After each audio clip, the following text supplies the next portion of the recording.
Demokrasi Indonesia pada tahun 1949 sampai 1959. Pada periode ini, Indonesia menganut sistem demokrasi parlemen atau liberal.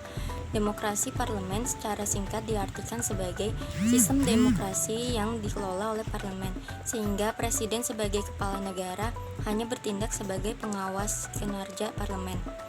Periode 1949 sampai 1959 juga merupakan periode kedua pemerintahan setelah kemerdekaan. Pada demokrasi parlemen, kewenangan dalam mengangkat Perdana Menteri dan menjadikan pemerintahan sepenuhnya di tangan parlemen. Menjatuhkan pemerintahan oleh parlemen dilakukan dengan mengeluarkan mosi tidak percaya. Mosi tidak percaya adalah semacam wewenang parlemen yang menyatakan bahwa wakil rakyat tidak mempercayai kinerja pemerintah, sehingga pemerintah harus rela turun dari jabatannya. Sistem pemerintahan dalam bidang politik yang dianut pada masa demokrasi parlementer atau yang dikenal dengan demokrasi liberal adalah sistem kabinet parlementer.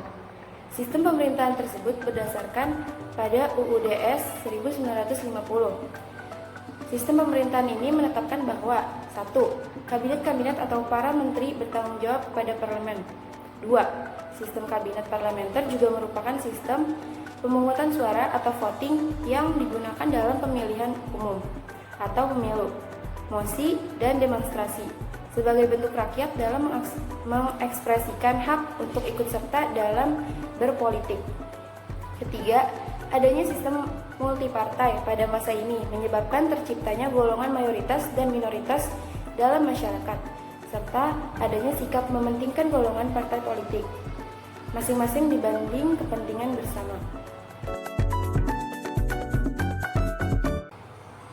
Pada periode 1949 sampai 1959, Indonesia mengalami 2 kali pergantian Undang-Undang Dasar. Yang pertama yaitu pergantian Undang-Undang Dasar 1945 dengan Konstitusi RIS dengan rentang waktu 27 Desember 1949 sampai 17 Agustus 1950. Bentuk negara Indonesia berubah dari kesatuan menjadi serikat. Sistem pemerintahan berubah dari presidensil menjadi kuasi parlementer. Perubahan kedua yaitu pergantian Konstitusi RIS dengan Undang-Undang Dasar sementara 1950 dengan rentang waktu dari 17 Agustus 1950 sampai 5 Juli 1959.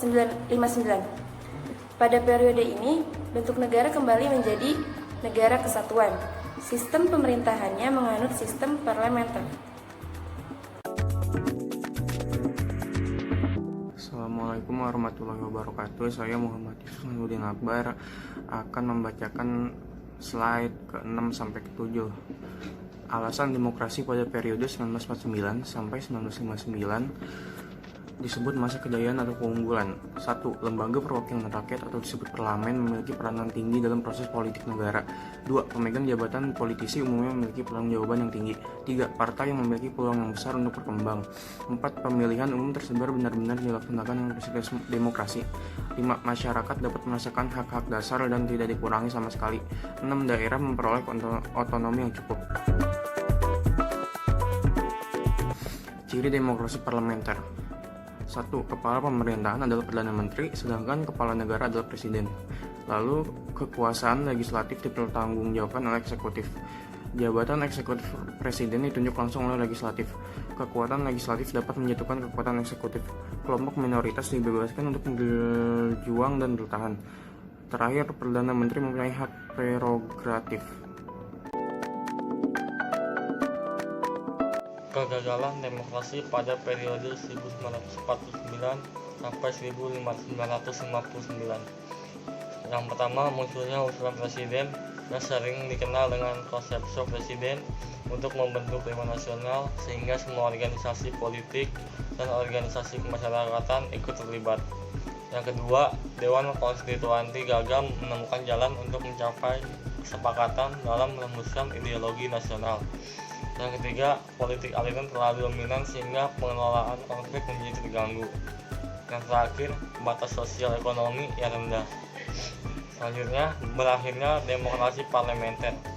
demokrasi parlementer hanya bertahan selama 9 tahun seiring dikeluarkannya Dekret Presiden 6 Juli 1959 yang membubarkan konstituanti dan kembali ke Undang-Undang Dasar 1945. Presiden menganggap bahwa demokrasi parlementer sesuai dengan kepribadian bangsa Indonesia yang dijiwai dengan semangat gotong royong.